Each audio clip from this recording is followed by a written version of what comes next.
The snap of the hoe. It starts with a stare. The morning fog still clings to the soil like a dying prayer, and the smell is a mix of manure, wet earth, and hopelessness. In a field sliced by crooked furrows, a peasant stands motionless, mud-soaked boots half sunken in sludge, cracked hands gripping a wooden hoe that's more splintered than tool, and a back so twisted it tells its own sad epic. Birds chirp somewhere, traitorous bastards, far too cheerful for this kind of morning. He's not alone, but he might as well be. Around him, silhouettes bend and strain, a chorus line of agony performing under a sun that climbs with all the grace of a landlord raising rent. The peasant's eyes are fixed on the horizon, or maybe on nothing at all, until a clatter of hooves jolts the silence. A nobleman, cloaked in arrogance and scented in something floral and expensive, trots through the field as though auditioning for a divine role. His horse crushes the peasant's straw hat without hesitation. Not a word, not a nod, just a pungent scent of superiority fading behind him. That, dear viewer, is the medieval equivalent of being left on read. And he doesn't snap. Not yet. First, he does what peasants are trained from birth to do. He endures. He bites down on the insult, lets it stew with the rest. Years of famine, a sister lost of plague, a son taken by the Lord's levy, taxes on bread, on grain, on his own damn shadow. But something shifts. Not the hoe, not his spine. Something deeper. A mental groan, a splinter in the soul. One more sunrise, one more shove, and this man might do the unthinkable. Refuse. Welcome to the real beginning of the Peasant Revolts. Forget your shiny fairy tales. The Middle Ages weren't all knights polishing their virtue or monks illuminating moral wisdom. Beneath the castles and cathedrals was a world of aching joints, hollow stomachs, and dirt that never quite left your fingernails or your lungs. The peasantry made up roughly 90% of the population, and they owned roughly 0% of the patients left for the system exploiting them. Their lives were contracts they never signed, forced labor for the right to survive, obligations inherited like a family curse. Pay to marry, pay to bake, pay to live, and pray you don't get conscripted to die. Each tax had a cousin. Each cousin wore a crown. And if you dare to question why, a priest would kindly remind you that God loves order, and order loves your obedience. You were born into mud and likely to die in it. But even in the mud, weeds grow, and weeds can strangle. The tension wasn't sudden. It was geological, pressure building over generations, cracks appearing in the dam, whispers among the wheat, a stolen sermon here, a broken law there, tiny fractures in the myth of divine right. They saw the hypocrisy, lords feasting while their neighbors ate roots, bishops draped in gold, condemning greed. They noticed who built the cathedrals and who got buried under them. They saw that when plague came, it swept their hovels first and left the castles mostly untouched.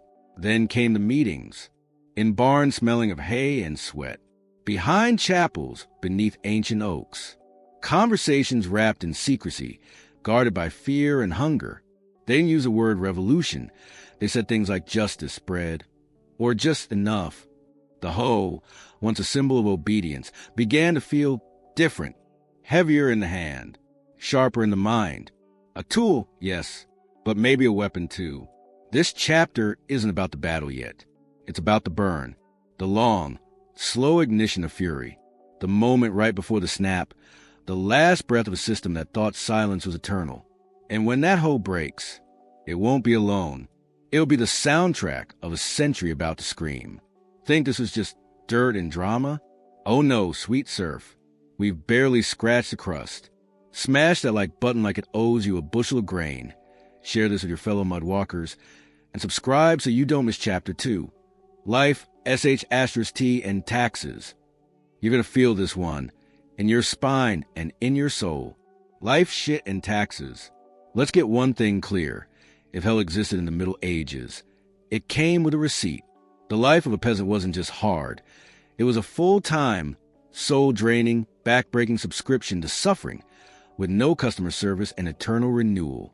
Imagine waking up every day in a thatched roof shack that barely keeps out the wind, with smoke curling from the hearth that chokes more than it warms.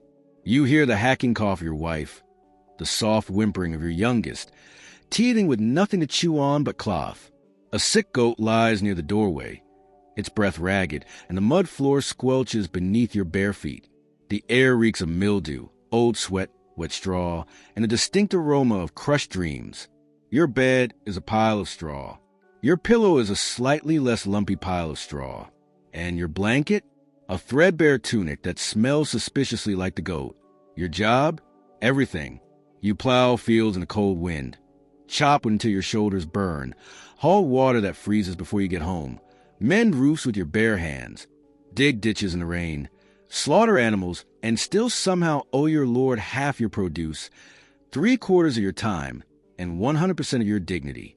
And if you drop dead from overwork, congratulations, you've just saved the village on burial costs. Oh, and did we mention taxes? The medieval tax menu. Hearth tax, for existing near fire. Window tax, for daring to see sunlight. Salt tax, because preserving food is obviously a luxury. Mill tax, want to grind grain? Pay up. Marriage tax, want to marry? Buy the privilege. Death tax, die? That'll cost you too. And if you were lucky enough to own a pig, that pig had to be registered, taxed, and sometimes even blessed. It had more paperwork than a modern car and better chances of dying peacefully. Now, before you think, at least they had religion. Remember that the church was less a spiritual sanctuary and more a medieval tax authority in robes. Tithes were mandatory. 10% of everything you produced. Didn't matter if it was wheat, eggs, or tears. Miss a tithe? Hello, excommunication. That meant no church, no sacraments, no salvation, and social exile. You were spiritually bankrupt and socially radioactive. Take Brother Thomas, a real example from records in 13th century England. He tried to question the fairness of tithe collections. Within weeks, he was denounced from the pulpit, fined by the bishop, and had his fields raided. They took his grain, his tools, and, according to rumor, his dignity in a burlap sack. Here's the cruel twist. All these taxes weren't even to improve your life. They funded castles with heated floors, crusades that slaughtered strangers in deserts, and lavish feasts where nobles choked on roasted swan while debating which poor village to squeeze next. Then came the corvée, forced labor owed to the Lord. Think jury duty, but with more manure and zero snacks. You built roads, cleaned ditches, repaired manor walls, hauled logs, and dug ditches. Again, all without pay. Your own farm could rot while you spent weeks fixing your lord's duck pond. And famine? That was just the seasonal background music. A bad harvest meant cutting bark off trees to boil into soup. Grass became a garnish. Children combed fields for bugs. You begged for moldy grain, and thank God when it didn't kill you. Pestilence? You'd think people would avoid the sick, but no, you got recruited to dig plague pits. No gloves, no masks, just the smell of death and the feeling that maybe heaven wasn't worth it. War? It didn't matter if it was England versus France or Lord Featherbottom versus Duke Watch-His-Face. You got conscripted, handed a sharpened stick, and told to go die for someone else's land dispute. Still think revolution was inevitable? Every insult, every toll booth between you and survival was a spark in a powder keg. The peasant wasn't lazy. He was exhausted. He wasn't ignorant. He was ignored. And most of all, he wasn't safe. Because the moment he raised a voice, a hand, or a question, he was no longer a subject. He was a threat. If your blood pressure just rose from medieval rage, imagine living it. Hit that like button like it's a corrupt bishop. Comment with your favorite medieval tax, if that a thing. And subscribe so you don't miss Chapter 3. Plague, Pigs, and Opportunity. Spoiler. It gets weirder. Plague, pigs, and opportunity. It wasn't just blood and taxes that primed the peasantry for revolt. It was rot, literal, festering, rat-born rot that stank from the gutters to the rafters, seeping into bed linens, bread loaves, and bloodstream alike. Welcome to the 14th century, where death had better attendance than priests, and the only thing that spread fast in the Black Death was noble indifference. It started small. A dry cough, a fever, a strange swelling in the armpit. Then the deaths began. First 1, then 5, then 50. Whole villages emptied before the cock crowed. Markets fell silent. Churches rang more funeral bells than sermons. Fields were abandoned, and the roads filled with the wails of the dying. The bubonic plague, Black Death, pestilence, God's wrath, or simply the end, wiped out between 30% to 60% of Europe's population. Picture this: wagons full of corpses, stacked like firewood, graves dug so fast they collapsed on themselves, children burying parents, priests refusing last rites, rats and fleas holding the reins of history. The air itself seemed thick with dread, an invisible fog of doom and decay. Even the most devout stopped praying. What was the point? And where were the nobles? Hiding, fleeing to country estates, barricading themselves behind stone and superstition, letting their serfs rot while they dine on preserved fruits and delusion. The very people who had always been seen as disposable, the peasants, suddenly became vital, not because of morality, because of math. Here's the twist. Death brought leverage. With half the workforce gone, those who remained held value. Unfamiliar, dangerous value. Landowners couldn't harvest, couldn't mill, couldn't collect rents without them. Fields went fallow. Cattle wandered. Grain spoiled. For the first time, laborers had something to bargain with. Double the pay or plow it yourself. And sometimes it worked. Historical records show laborers walking away from their lords to seek better offers elsewhere. Entire families abandoned their hereditary lands to claim higher wages in neighboring villages. And when landlords protested, peasants banded together to resist. Some even organizing covert work slowdowns centuries before unions. Others were punished brutally, thrown in stocks, whipped, or strung up as examples. But even as blood ran in the village square, the idea had taken root. Peasants weren't invisible anymore. They were essential and aware of it. Now under the pigs. Yes, pigs. After the plague, pigs became economic gold. They were food, wealth, even legal leverage. Entire villages competed over access to pig herds. A well-fed pig meant meat, trade, and manure for fields. One 1373 court case recorded a peasant woman, Agnes Miller, whose pig trespassed onto a noble's land.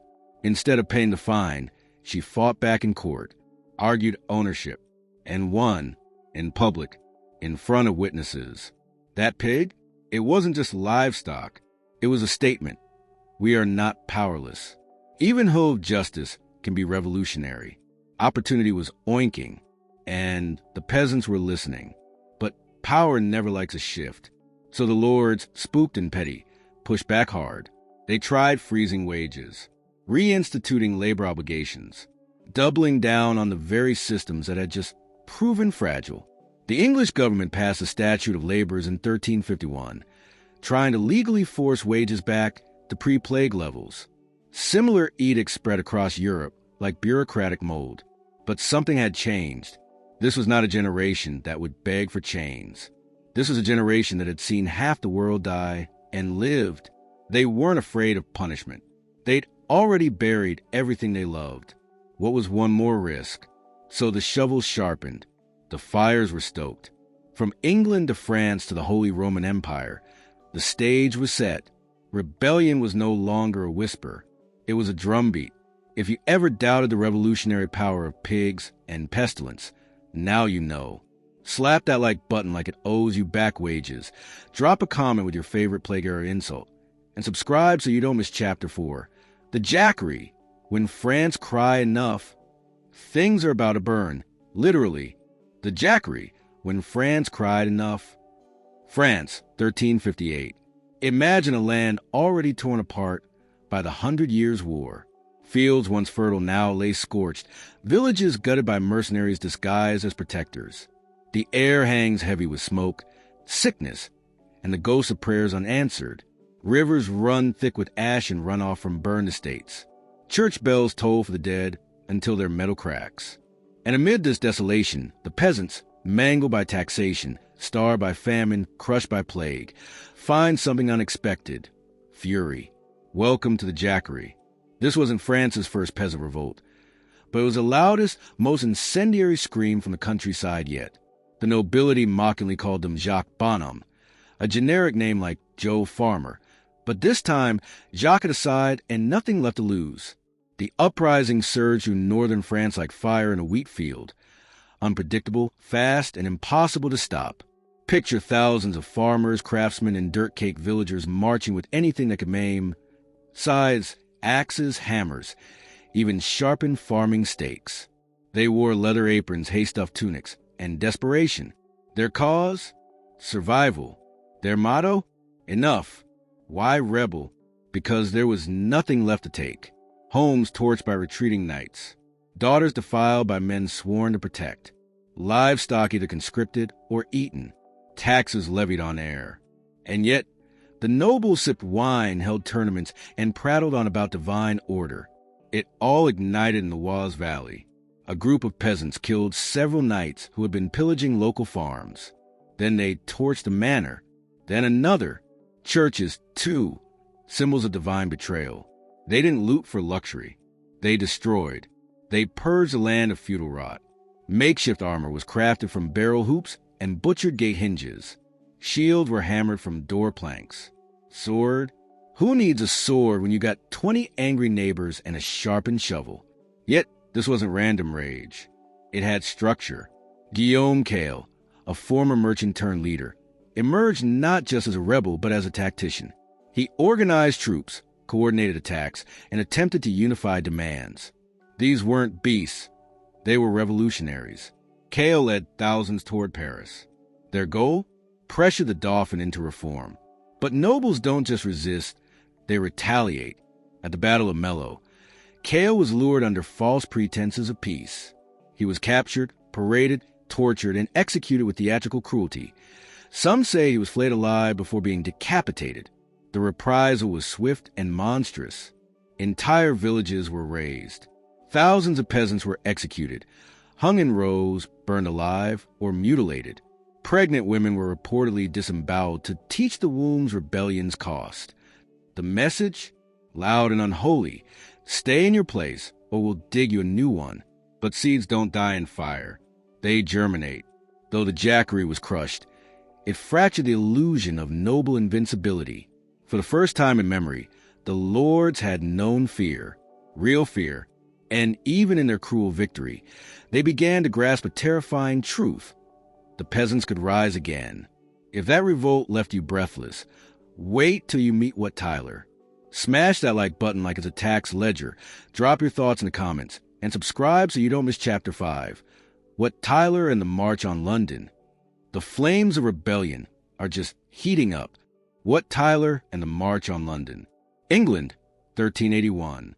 The countryside is quiet, but it's the kind of quiet that makes animals restless and mothers whisper prayers. The bird song is cautious. The wind hums across newly tilled fields, carrying the scent of summer wheat and distant smoke. Beneath this postcard of pastoral calm, the blood is rising. The peasants, scarred by plague, hollowed by famine, wrung dry by taxes, are reaching their boiling point. And this time they have a name. What Tyler, a roofer from Kent. Not a warrior, not a noble, but a man whose hands were calloused from labor, whose voice carried conviction like a battle drum. He spoke plainly, fiercely. He didn't ask, he demanded, and somehow that made him dangerous. The spark? The poll tax of 1381. Parliament, drunk on war debt and divine entitlement, decided that every man over 15, lord or laborer, would pay the same fixed amount. For nobles, it was a dinner tab. For peasants, it was choosing between payment or hunger. Worse still, the tax collectors didn't come with clipboards. They came with clubs. And when they couldn't verify someone's age, they'd strip and grope young women for confirmation. In one village, when a collector assaulted a teenage girl, her father retaliated with a hammer to the skull. The news spread like fire. In Essex and Kent, refusal turned into resistance. Resistance became rebellion. Villages armed themselves with hoes, axes, scythes. Manors were burned. Tax records were shredded and thrown into bonfires. With a crackle like demon confessions, What Tyler emerged not just as a leader, but a legend. He coordinated routes. He negotiated with towns. He preached defiance not from pulpits but from public squares. Under his banner, an army of 30,000 surged toward London, not to sack it, but to reclaim it. Their demands were revolutionary. the abolition of serfdom, the right to fair wages, justice that applied to rich and poor alike, the end of forced labor and arbitrary taxes, freedom. As they reached London, something incredible happened. The gates opened. The citizens, fed up with their own lords, let the rebels in. They stormed the Tower of London, executed Simon Sudbury, the Archbishop of Canterbury, and the king's treasurer. They marched through the streets like ghosts from a buried past, reclaiming what they'd been denied for centuries. Then came Smithfield. King Richard II, just 14 but coached by counselors dripping in fear, met Tyler and his delegation. The sun bore down on a field flanked by steel and suspicion. Tyler spoke directly, confidently. He asked not for reform, but for restructuring. A new England, a different hierarchy. For a moment, the king seemed to yield. Promises were made. Serfdom would end.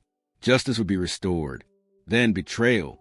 As Tyler turned to confer with his men, Lord Mayor William Walworth struck him with a hidden dagger.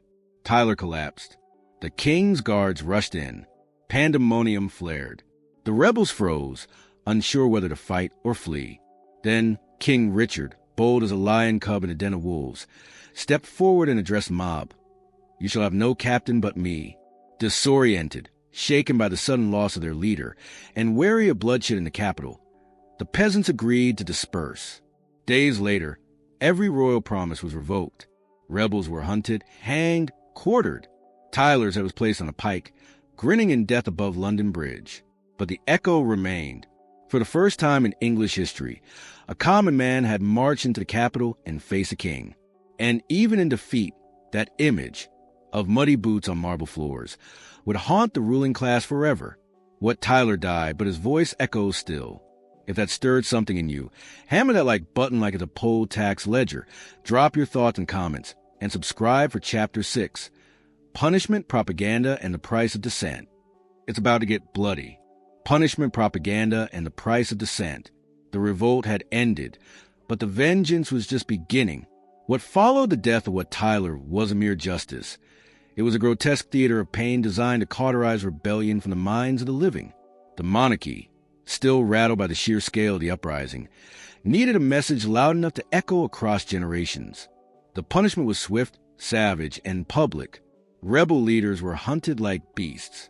In the first weeks alone, over 100 were executed, hanged, drawn, and quartered on makeshift scaffolds erected in market squares. Eyewitnesses described entrails steaming in the morning air, heads impaled on iron spikes, while crowds of villagers, forced to attend, wept or watched in numb silence. In St. Albans, former rebels were paraded naked through the streets, ropes biting into their necks, while local lords jeered from balconies. In Norfolk, John Ball's fellow preacher was stripped of his cassock, beaten until his ribs cracked, and then burned atop a pyre of hymnals soaked in oil. In one haunting account from Canterbury, a boy was forced to watch his father's execution while clutching the family's torn poll tax receipt. But pain alone wasn't enough. The ruling class knew rebellion was not just muscle, it was memory. So they rewrote it. Monastic chroniclers, well fed by royal benefactors, sharpened their quills. What Tyler became a drunkard, a womanizer, a demonic agitator. John Ball, once quoted in streets and sermons, was branded a heretic who spoke in tongues. The revolt was twisted into a cautionary tale.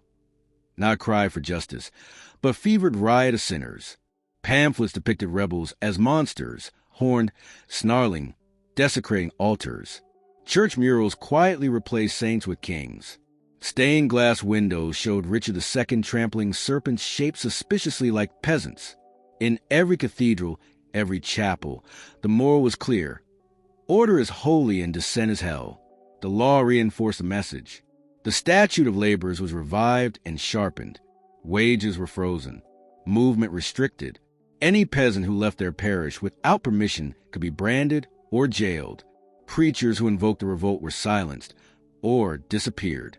The right to gather, to speak, to hope beyond one station, abolished by ink and iron. And still, in the taverns and fields, the murmurs remained. Even as gallows rose like new harvests, even as incense masked the stench of blood, something unholy had taken root. The idea that kings could bleed. Old women whispered what Tyler's name like a prayer. Children carved his initials into barnwood. In the dead of night, rebel songs were sung under breath, and charcoal graffiti mocked royal decrees. The king had won the battle, but the myth of his invincibility had been shattered. Rebellion was no longer unimaginable. It was historical. Scared yet? You should be. But remember, history isn't just what happened. It's what they let you remember. Smash that like button like at a royal edict. Drop your thoughts in the comments and subscribe for Chapter 7, The Long Fallout, How the Revolts Echoed for Centuries. Because peasant rage never really dies. It just waits. The Long Fallout, How the Revolts Echoed for Centuries. The fires died down. The gallows rusted. The chronicles closed their ink-stained pages. But the echoes, they never stopped. The revolts of the 14th century weren't erased. They were absorbed into folklore whispered in alehouses, into lullabies murmured in soot-darkened cottages, into tapestries stitched with defiance and sermons recited with clenched teeth, into the memory of a class that knew the taste of ash, the sound of marching feet, and the smell of scorched manors. Across Europe, the ruling elite hardened their grip. Serfdom limped on, wrapped now not just in chains but in parchment, contracts written in Latin, blessed by bishops, enforced by steel. Kings who once rode with flowing banners now rode with helmets closed and entourages doubled. Lords who once spat at rebellion now built curtain walls thick enough to muffle the next scream. In England, Wat Tyler's ghost haunted the royal corridors. Each new levy was shadowed by fear. In taverns, old men clinked mugs and muttered, "Remember Smithfield." Parliament began to hedge its power. Royal decrees grew careful, surrounded by exemptions and clauses like nervous lawyers stacking sandbags. Meanwhile, the peasantry adapted, not with fire, but with formation, guilds, apprenticeships, black market alliances. Resistance became structure. In France, the scars of the Jacquerie turned into blueprints for control. The nobility built fortresses not to repel invaders, but to withstand their own tenants. Watchtowers loomed over vineyards like stone sentinels. Gates no longer symbolized hospitality. They were warnings. And in Germany, the Bundschuh revolts braided past fury with future hope, forging peasant unity into a trans-regional identity. Their banners bore hammers, shoes, and fire. The aftershocks spread wide. Labor laws meant to suppress, formalize class tension, and inadvertently forge the modern worker. The church, once the voice of divine order, was now one of many voices, and often the least trusted. Storytelling shifted. Chaucer's pilgrims cracked jokes about corruption. Anonymous plays staged kings as fools. And in the margins of monastic scrolls, pigs and crowns danced over text. Then came the philosophers. When Rousseau wrote The Social Contract, when Locke argued for rebellion against tyranny, they echoed barefoot mothers and barefoot sons who once torched manor for bread. Enlightenment didn't bloom in salons. It fermented in hovels. The seeds had names like Tyler, Ball, and Kale. By the 16th century, uprisings weren't rare.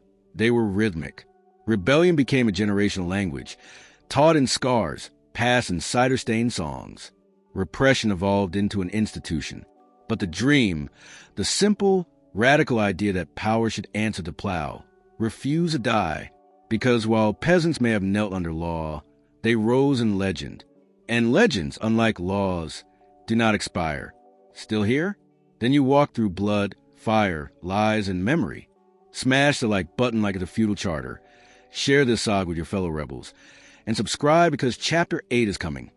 Forks and Firebrands, the legacy of peasant rage. One more chapter. One more reckoning. Forks and Firebrands, the legacy of peasant rage. A hand slaps a poster onto a cracked brick wall. The glue oozes as sirens wail in the distance.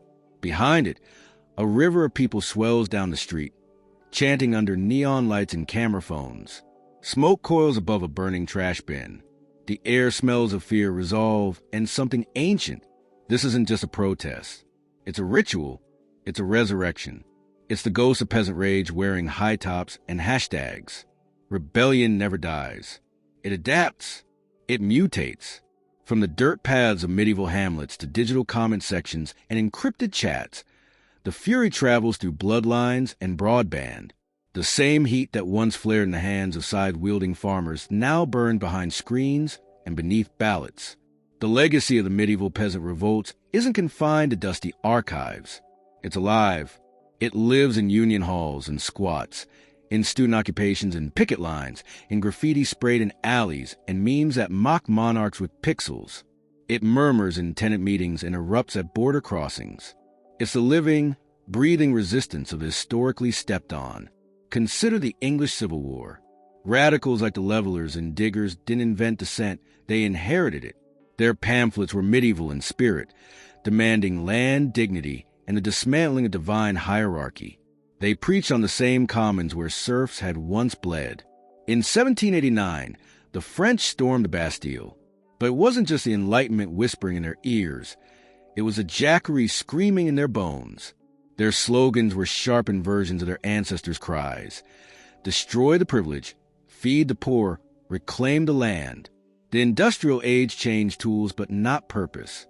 Luddites smashed looms with the same fury that once tore through feudal records. Labor unions carried the DNA of peasant assemblies. They organized, they struck, they marched, with banners inked in the spirit of centuries of defiance. And beyond Europe, the story repeated. In Mexico, Emiliano Zapata spoke like a medieval rebel reborn. In Vietnam, peasants turned paddy fields into battlegrounds. In Haiti, enslaved people carried fire in their hands and centuries of pain in their lungs. Every machete raised in resistance was a pitchfork reborn. And today, you see it in the code of digital activists, in the cadence of slam poetry, in the surge of protest waves from Cairo to Cali, tweets that unseat ministers, leaks that topple governments, hackers that expose kings behind curtains. Even now, algorithms try to rewrite truth, but the rebel's instinct survives the filter. We don't remember what Tyler, just honor him. We remember him to remind ourselves, if a roofer from Kent could make a king falter, what can we do with billions of voices and boundless connectivity? The peasants didn't disappear. They didn't vanish into history books. They evolved. They wear badges and lanyards, hoodies and hijabs. They write code and clean hospitals. They vote. They strike. They remember. You made it through centuries of oppression, uprisings, betrayals, and echoes. From pitchforks to policies, from dirt roads to data streams, the rage endured. If this story sparks something in you, smash that like button like it's a poll tax. Share this uprising with your fellow insurgents and stay ready. This may be the last chapter. But revolution? That's a recurring season. The new lords. Who rules us now? The castles look different now. They're shaped like corporate campuses, branded skyscrapers, and remote data centers cooled by oceans. Their moats are offshore accounts. Their flags are logos. And their knights? They wear Armani, speak in spreadsheets, and weaponized clauses. The lords are still here. Today's elite don't ride horses. They ride algorithms. They don't tax your grain. They monetize your attention. They don't demand fealty. They demand engagement. Instead of swords, they wield metrics. Instead of vassals, they've got users. We were promised liberation through technology. Instead, we got subscription feudalism. Want to earn a living? Navigate a gig app. Want healthcare? Scroll past bureaucracy. Want to speak freely? Mind the algorithm. The crown is now a verified checkmark. The village square is now a platform, and it comes with a mute button. If medieval serfs were tethered to soil, we are tethered to systems. Credit scores, carbon footprints, content ratings. Kings rule by divine right. CEOs rule by terms of service. The peasants once handed over grain. Now we surrender data, time, and privacy. The hierarchy never left. It just installed an update, rebuilding the commons, resistance beyond revolt. But history doesn't only cycle, it sprouts. Just as peasants once met under moonlight in oak groves, today's resistors gather in community kitchens, encrypted group chats, and autonomous zones. The commons didn't die, they were fenced. But fences can be cut. Around the world, people are reimagining ownership. Worker cooperatives share profits and decisions. Mutual aid groups bypass bureaucracy to deliver survival. Urban farms bloom on rooftops. Pirate libraries defy paywalls with PDFs. In Barcelona, neighborhood assemblies vote on infrastructure. In Chiapas, Zapatista schools teach decolonial literacy. This isn't fantasy. It's infrastructure from below. It's peasant logic reloaded. We need each other more than we need lords. We don't just resist, we construct. The jackery burned down. We rebuild. Resistance is no longer just about breaking the system. It's about outgrowing it. Bloodlines and Broadband. The future of Revolt. The next uprising won't come with drums. It might start with a server glitch, or a viral leak, or a collective logout. Imagine this. An entire city goes silent. Not with fear, but intention. Phones off. Apps abandoned. Gig workers refuse gigs. Streamers go dark. Every screen flashes the same message. Offline until justice. Then come the occupations. The flash assemblies. The strikes that cross industries and continents. A hacktivist leaks the offshore files of a conglomerate. A decentralized fund pays bail for thousands. The protest is no longer the gate. It's inside the code. Inequality remains. Exploitation adapts. But rebellion evolves faster. From pitchforks to protocol forks. From petitions to blockchain-based governance. The tools change, but the spirit? It's still mud-streaked, barefoot, and unbreakable. The future belongs to the informed, the organized, and the unapologetically disobedient. You've crossed centuries with us. From mud huts to motherboards, from manners to metadata. Now, pick up where they left off. Organize, educate, code, cook, heal, disrupt. Create the commons they died dreaming of. Like, comment, subscribe, and if you're really ready, act like the Middle Ages never ended, because maybe they didn't.